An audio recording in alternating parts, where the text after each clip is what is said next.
Ya, halo teman-teman, kali ini ada di episode Berapa? 41. Iya. 41 yang ada gambarnya nih baru, yang lain tuh suaranya aja. Ini Oh gitu. pertama kali. Oh, aku pertama. SKP. Iya, iya. Kali ini aku sedang bersama teman magangku di SN Kesehatan di tahun lalu. Tahun lalu. Boleh Oh, iya, perkenalkan nama kalian sekarang dan juga. Aku Brian. Terus pekerjaan aku di frontliner, tepatnya teller di salah satu bank milik BUMN. Asik. Itu sempatnya di mana tuh? Kantornya itu ada di satu pelosok yang pasti orang orang tuh pengen banget ke sana gitu. Kamu Coba. nggak? Nggak tahu. Oh, nggak tahu ya? Apa memang kamu pura-pura nggak tahu? Istilahnya apa ya? Ya, istilahnya itu jangan mati sebelum ke Banda, dan itu ada di Banda daerah. Oh, fair. Nah, itu kan kamu sebagai teller atau sebagai frontliner ya? Iya, Oh. aku sebagai teller sih. Teller itu frontliner. Oh, bagian frontliner. Nah, kalau frontliner sendiri itu apa sih? Frontliner itu terdiri dari 3. Pertama itu ada satpam, kemudian ada teller, dan juga ada customer service. Artinya memang yang istilahnya yang menemui customer tahu ya? Maksudnya coach dari 3 bagian. Jadi dia langsung berhubungan sama dengan nasabah gitu. Jadi mereka orang pertama. Oh iya. Nah, kalau dari mungkin teller itu ngapain sih beda teller sama CS itu apa? Teller itu dia punya jobnya itu sangkut paut sama transaksi keuangan aja sih. Jadi dia ada kayak limitasi. Dia punya tugas itu cuma transaksi keuangan aja. Jadi nggak bisa lebih. Tapi kalau misalnya di customer service, semua masalah yang ada di banker atau semua masalah yang ada di ketika terjadi dengan nasabah itu semua masuk di ranahnya CS gitu. Jadi memang ada beda. Ada dia dari segi pelayanan itu. Di bank tempat kamu kerja ini udah berapa bulan? Aku udah jelang hampir 3 bulan sih, Bang. 3 bulannya. Sejauh ini gimana experience mobile? Sebagai teller agak tricky sih, agak tricky. Soalnya memang basicku kan mahasiswa hukum. Mahasiswa hukum, tapi masuk ke ranahnya di perbankan. cuman ya jalani aja. Oke. Gaspol. Kalau misalkan ditanya gitu kan orang yang mendengar atau menonton podcast ini kan pengen tahu kayak dari Senin sampai Jumat itu di hari kerja itu ngapain aja sih, kayak kira-kira yang dilakukan oleh teller itu? Jadi ya kerjanya ya seperti yang orang-orang lakukan transaksi di bank.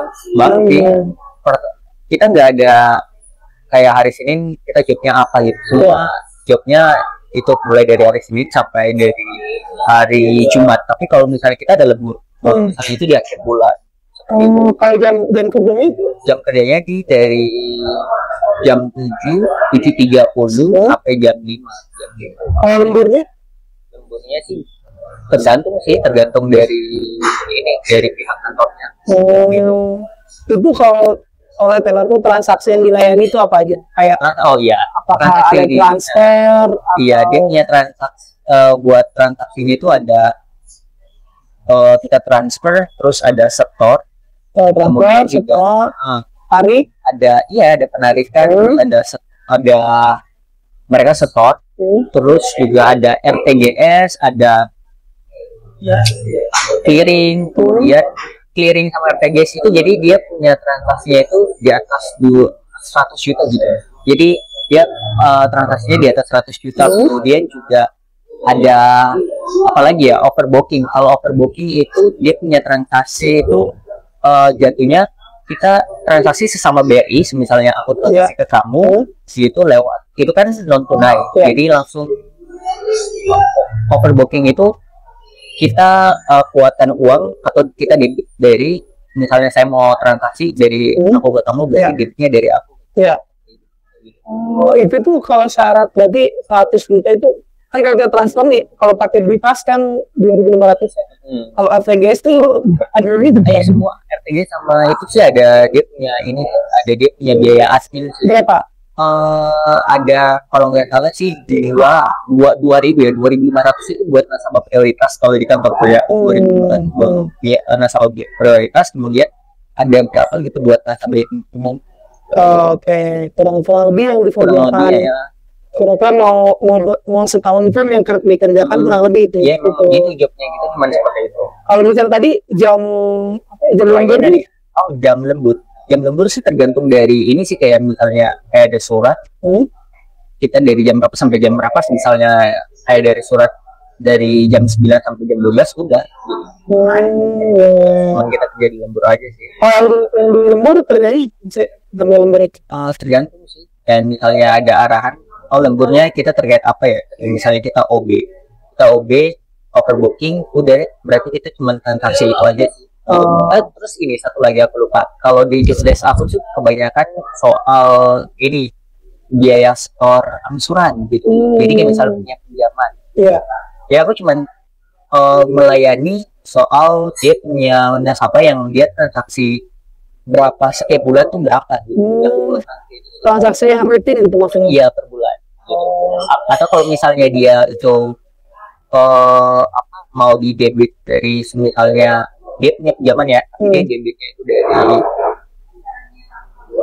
ATM pribadi, dari tabungannya, udah jadi berarti kita overbooking gitu, tunai.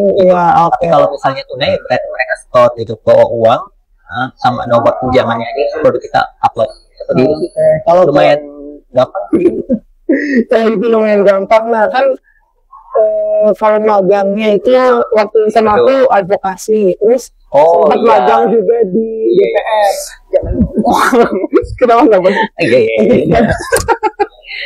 Nanti ini orang-orang bilang, paham banget ya. Enggak.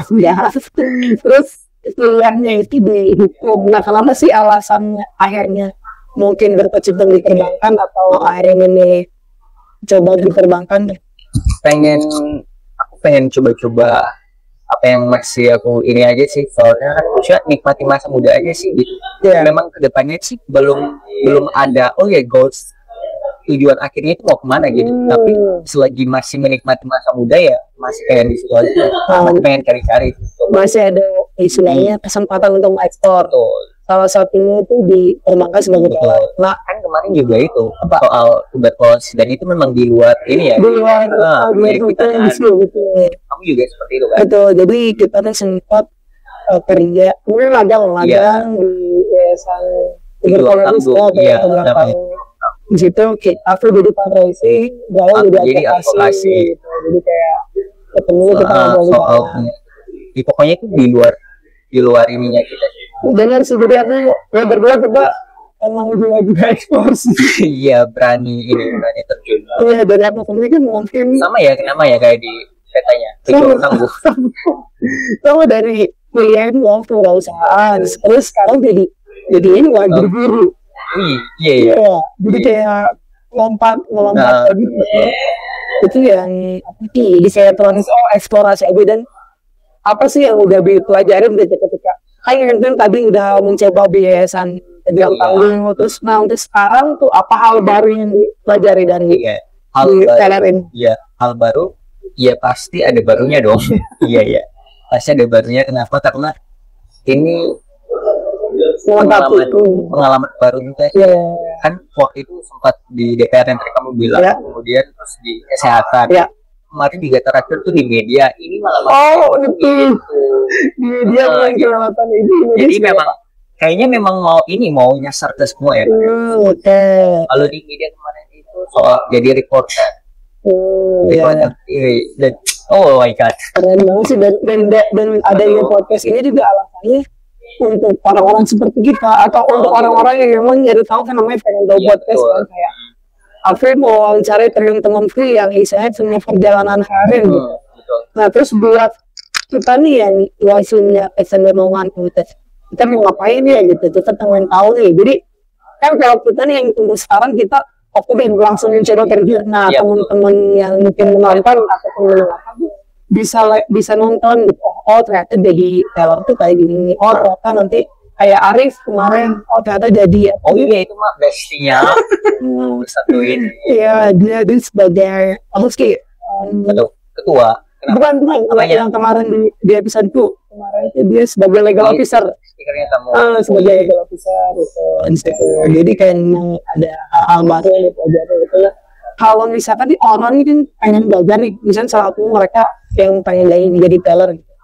Nah, hal apa aja sih yang skill apa aja yang diperlukan untuk sebagai teller tuh kayak pemanggilan, terus misalkan public speaking gitu. Aku juga waktu itu sempat menanyakan seperti itu sih waktu di sebelum prosesnya sebelum masuk di rekrutmen. Terus katanya sih kalau misalnya kita ngomong gitu, kalau misalnya kita diri kayak personality itu yang memang ekstrovert gitu, terus suka dekat dengan ini pada semua orang, itu tuh sebenarnya nggak perlu ada di talent juga sih. Karena di talent itu job desk yang perlu itu tuh cuman yang itu kita harus ready soal kita punya penampilan, gitu. Selain ready kita soal penampilan, kamu harus pintar banget buat ngitung gitu. Iya, teliti banget. Karena di teller itu kalau misalnya kamu apa istilahnya nombok gitu, istilahnya salah itu, salah itu Rp1 aja, udah kamu bakal ada gitu. Jadi memang jadi teller itu kesulitannya dan yang dibutuhkan adalah ketelitian. Ketelitian itu karena aku sering melihat tuh kayak orang tuh kayak gitu. Belum lahir sih. Belum lahir tapi udah bisa. Udah mulai coba. Gitu udah ada perkembangannya gitu kan. Terus itu kan dari segi skillnya, kalau dari segi mungkin syarat-syaratnya gitu kan, kita ini kalau gue pengen jadi teller nih, kira-kira apa aja sih yang dilewatin proses seleksinya, terus yang dipersiapkan tuh apa aja? Nggak ada sih, soalnya kalau di frontliner itu mereka menerimanya semua jurusan. Semua jurusan. Persyaratannya juga nggak terlalu. Jurusan bebas ya? Iya, bebas. Ini juga buat yang nonton ya. Jadi mereka pengen kalau misalnya mau masih juga itu nggak ada limit buat khusus ekonomi aja sih kan? Iya, nanti soal ekonomi aja sih yang masuk, tapi enggak seperti itu. Wow, my bestie datang. Seperti itu. Iya, dia lagi live. Ini pakai sih. Oke, mungkin Kevin Times. Kita nggak tahu dia. Terus. Ya, dari situ kan udah ada syaratnya. Nah, kira-kira berarti secara kuliah mungkin persyaratannya itu entah itu SMA atau bebas berarti ya? Minimal SMA harus S1. S1 tapi katanya bisa sampai ada yang SSA. Orang udah katanya orang-orang ya. Orang-orang.